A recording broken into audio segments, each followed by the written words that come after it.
بہت بہت شکریہ سر آپ کی اس مفید گفتگو کے لیے. ہم آپ کے سراپا سپاس ہیں.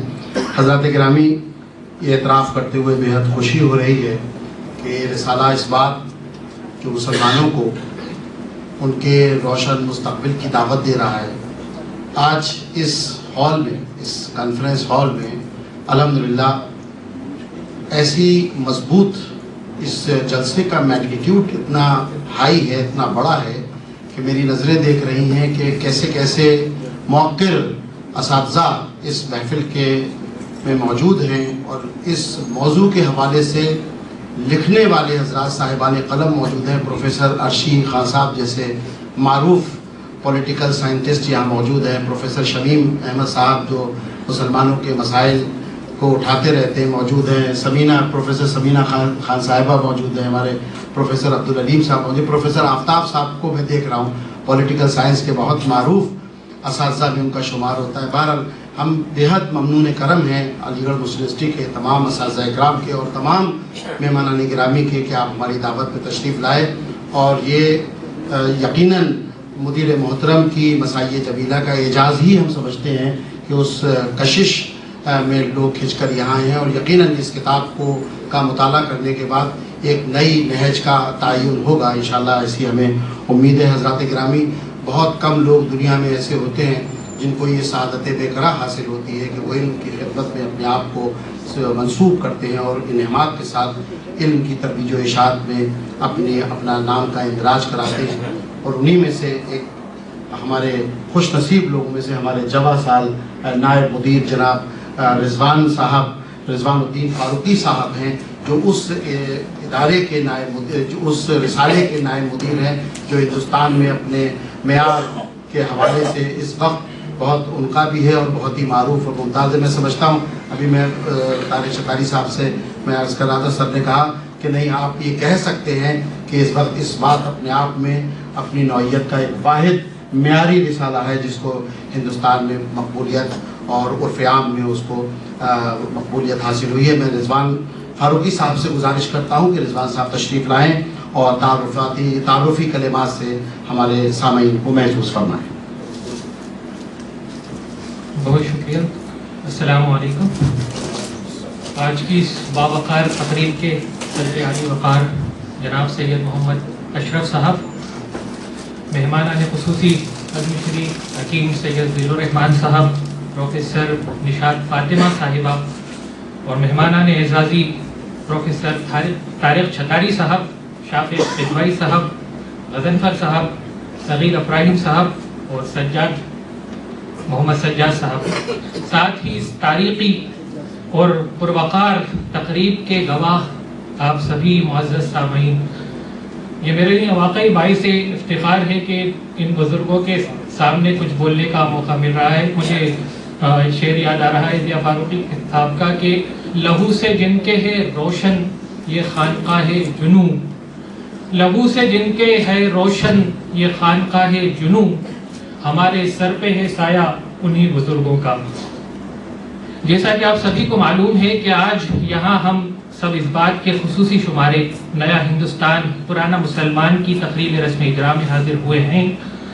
اہل ادب جانتے ہیں کہ اس بات نے اپنے ابتدائی شمارے سے ہی اپنی ایک منفرد شناخت قائم کر لی تھی، خصوصاً اس بات کے دوسرے دور میں اس کے جو خاص شمارے شائع ہوئے ہیں وہ یقیناً انتہائی اہمیت کے حامل ہیں.